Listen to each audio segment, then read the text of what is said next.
안녕하세요. 2023년 12월 24일 일요일입니다.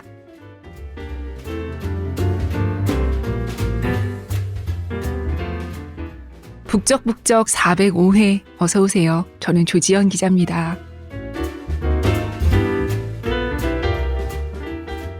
오늘은 크리스마스 이브네요. 성탄의 기쁨이 가득한 하루 보내고 계시죠?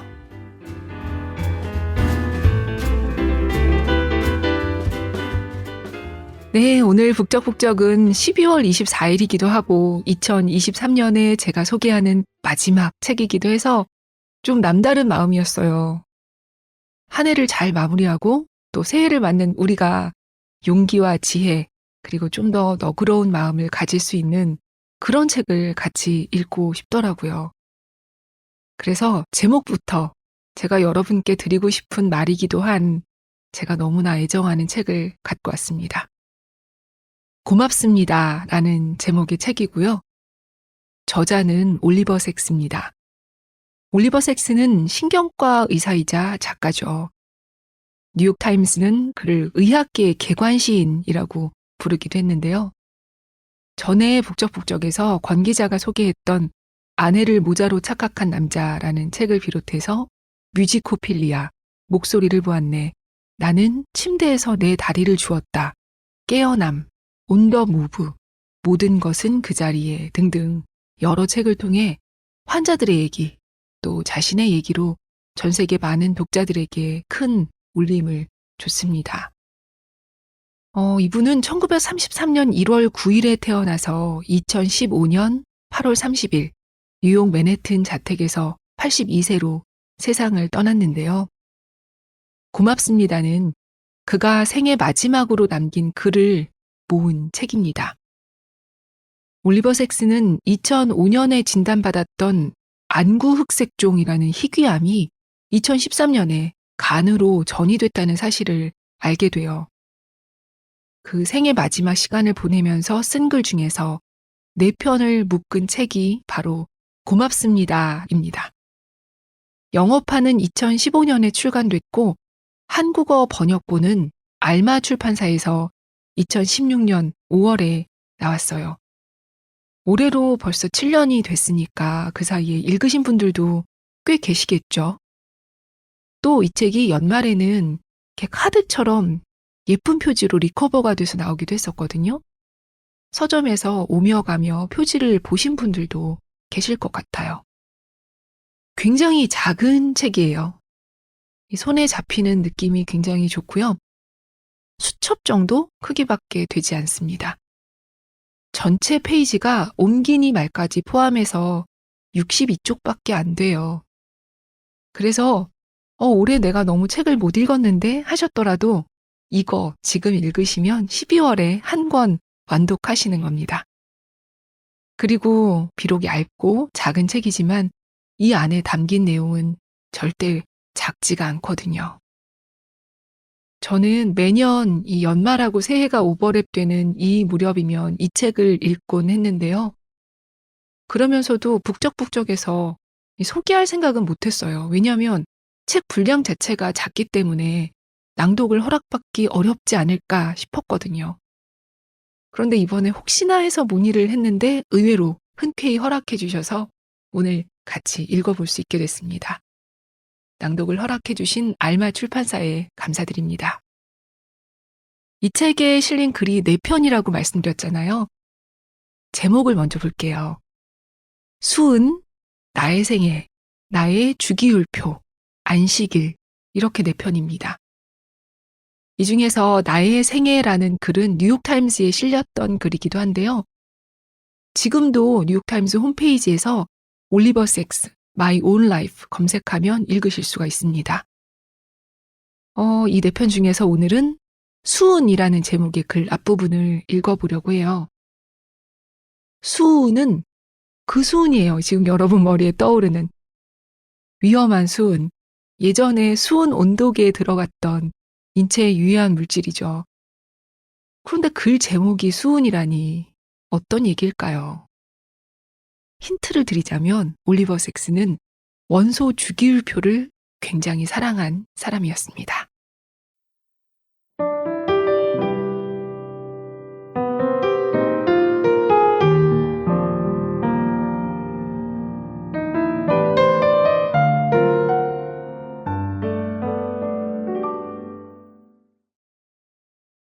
간밤에 수은에 관한 꿈을 꾸었다.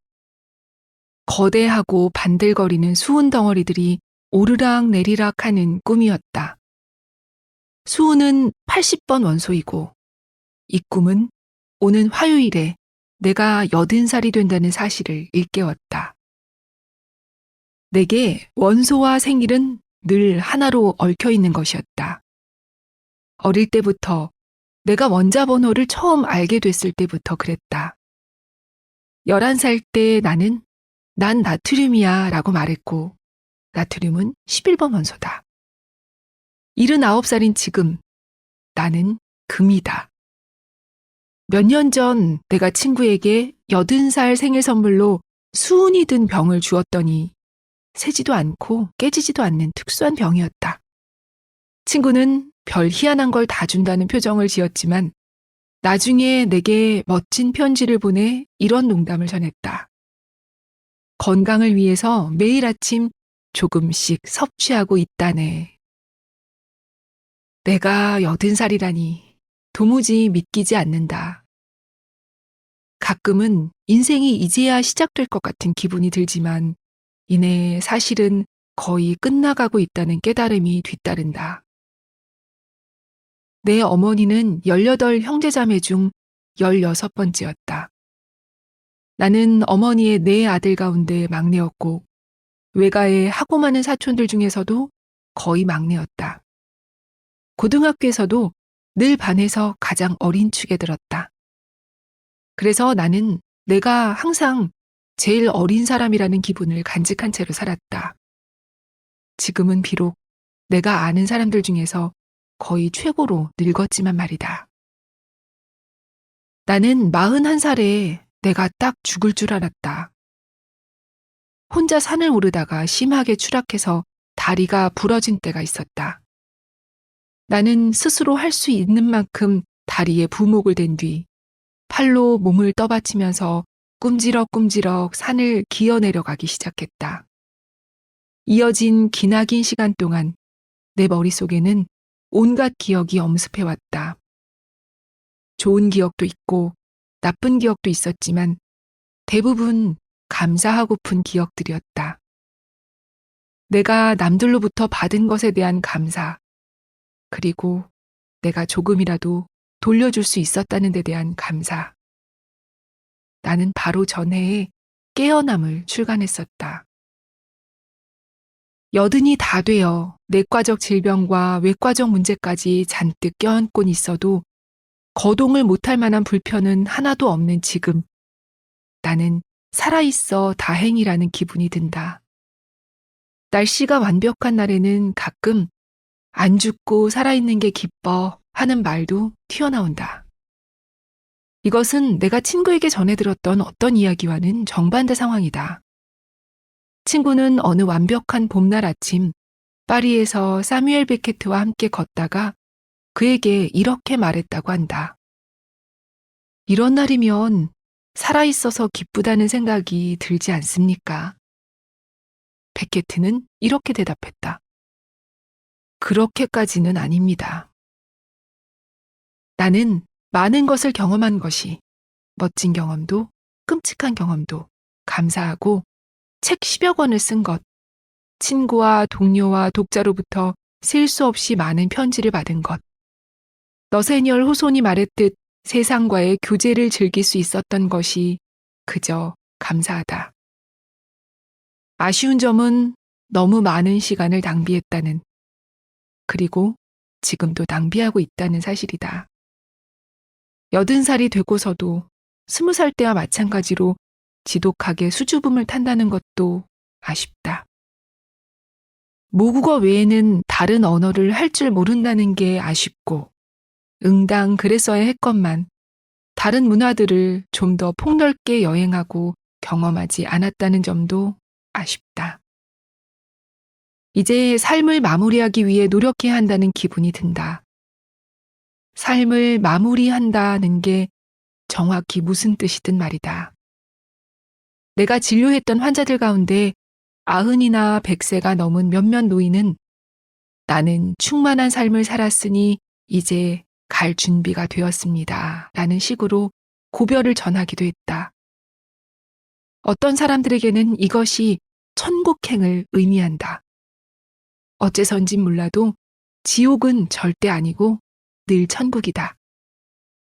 물론 세뮤얼 존슨과 제임스 보즈웰 같은 사람들은 지옥행을 상상해 몸서리쳤고 그런 종류의 믿음을 전혀 품지 않았던 데이빗 휴메에 대해 역겨워하기도 했지만 말이다. 나로 말하자면 내가 사후에도 존재하리라는 믿음이 혹은 그러기를 바라는 마음이 전혀 없다. 그저 친구들의 기억 속에서 살아남길 바라고 내가 죽은 뒤에도 내 몇몇책이 사람들에게 말을 건네기를 바랄 뿐이다.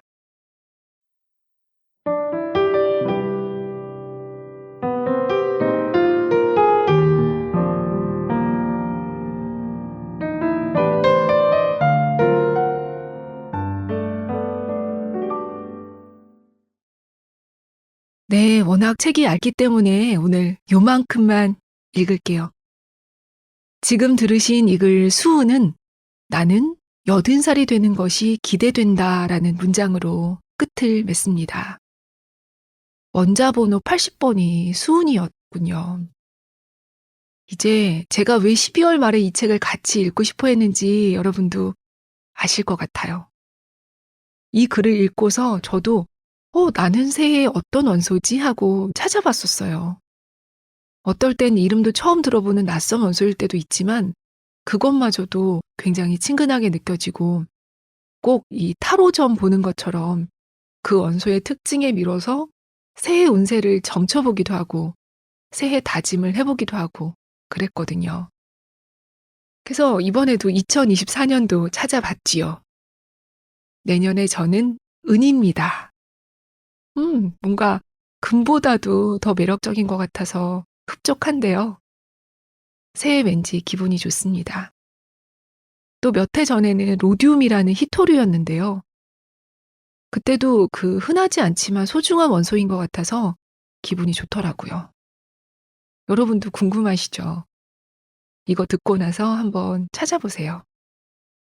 물론 나이 계산이 지난해부터, 올해부터죠. 만 나이로 바뀌긴 했지만 그래도 여전히 저는 새해가 되면 이렇게 다 같이 한 살을 먹는 게 아직은 익숙합니다.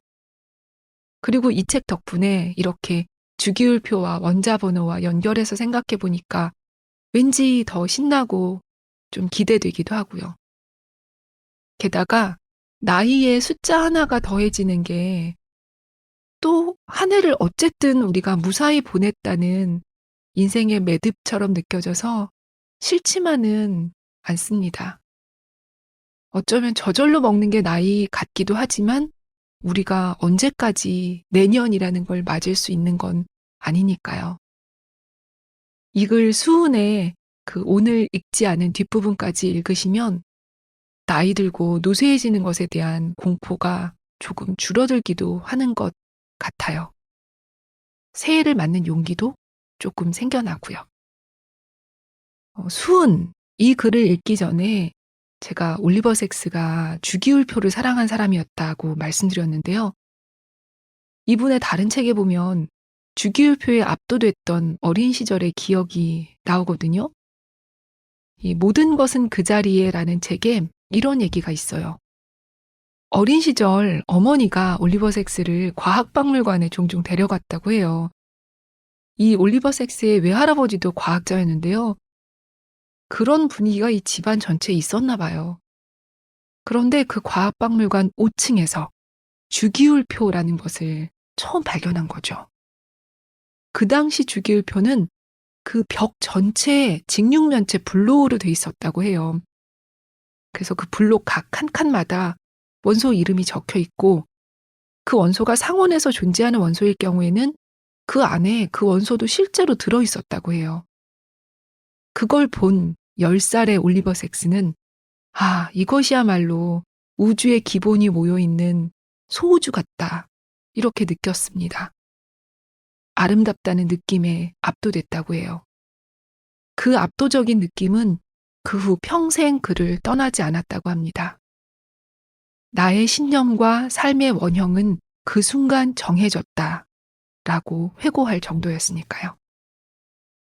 오늘 이 소개하고 있는 책 고맙습니다의 세 번째 글 제목이 나의 주기율표인 것도 우연이 아닌 것 같습니다. 이 나의 주기율표도 한 사람의 인생이 응축돼 있는 글이라서 오늘 이걸 읽을까 싶기도 했는데 그래도 이 책의 제목에 등장하는 그런 부분을 읽어야 하지 않을까 싶어서 감사에 대한 부분을 골랐고요. 이번에는 나의 생애라는 제목의 글 중에서 제일 마지막 부분을 함께 읽어보겠습니다.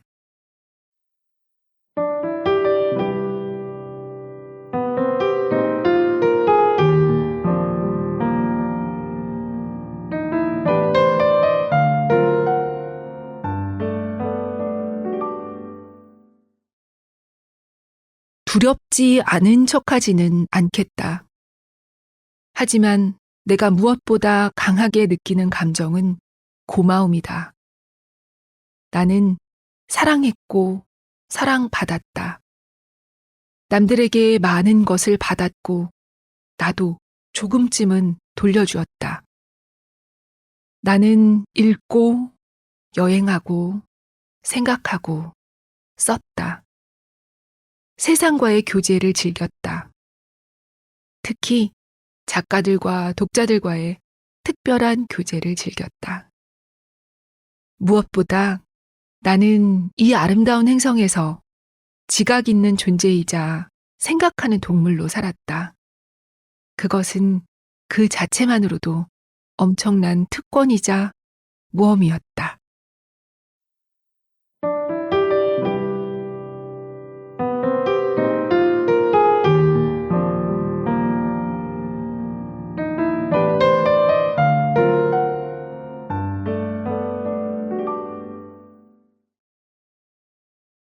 이 부분은 언제나 뭉클해요. 삶의 특권이자 모험. 아, 나도 이걸 누리고 있구나 싶어집니다. 특권이 특권인지 모르고 또 모험이 무서워서 동굴 속에 웅크리고 있을 게 아니라 마음껏 누려야 하는 거구나 하고 말입니다. 이 글에서 저자는 이 삶에 대한 초연함, 이제 내가 곧 이 삶을 마무리한다는 걸 알고 난 뒤에 갖는 그 초연한 태도에 대해서 쓰고 있어요. 저는 이걸 읽으면서 삶의 그 명확한 유한성, 누구나 끝이 있다는 걸 다시 한번 자각하게 되더라고요. 우리는 그걸 대부분 잊고 삶이 마치 계속될 것처럼 착각해서 굉장한 욕심을 부리기도 하고 또 더 지혜로울 수 있는 여지를 차단해 버리기도 하잖아요. 유한하다는 관점에서 보면 조금 더 초연할 수 있고 이 초연하다는 게 포기나 냉소가 아니라 바로 지금 여기에 좀 더 집중하고 감사할 수 있게 되는 그런 건데 말이죠. 그걸 알면서도 잘 안 되잖아요. 이 글에 그런 표현이 있어요. 초점과 시각이 명료해진 것을 느낀다라고요. 이 책을 읽으면서 우리가 그 드론을 띄워서 부감 찍는 것처럼 나를 좀 넓은 시각에서 바라볼 수 있게 되지 않나 싶습니다. 죽음을 앞두고 썼지만 어둡기보다는 온화한 책. 또 매년 다시 읽어도 그 나이의 나만큼 새롭게 읽을 수 있는 책. 오늘 함께 읽어본 책 고맙습니다 였습니다. 이 연말에 읽기도 좋고 또 아름다운 책이어서 선물하기에도 좋은 책이 아닐까 싶어요. 오늘도 들어주셔서 감사합니다. 그리고 오늘은 드릴 말씀도 있어요. 제가 지난주에 이 책을 섭외할 때만 해도 괜찮았는데 갑자기 허리가 너무 많이 아파져 가지고 지금 심신미약 상태에 빠졌습니다. 앉아 있는 게 아주 고문처럼 괴로운 그런 상황인데요. 그래서 제가 지금 그 본래 업무만 하기에도 굉장히 버거운 상황이 돼서 업무 시간 외에 하는 이 북적북적을 회복될 때까지 잠시 쉴 수밖에 없게 됐습니다. 제 목표는 학생들이 새 학기 시작하는 것처럼 3월에는 돌아오는 건데요. 새 봄에 새로운 마음으로 뵐 수 있기를 바랍니다. 갑자기 자리를 비우게 돼서 너무 죄송하고요. 여러분도 건강 잃지 마시기 바랍니다. 그동안 늘 응원해 주시고 또 어딘가에서 듣고 계셔 주셔서 감사합니다. 메리 크리스마스예요. 새해 복 많이 받으십시오.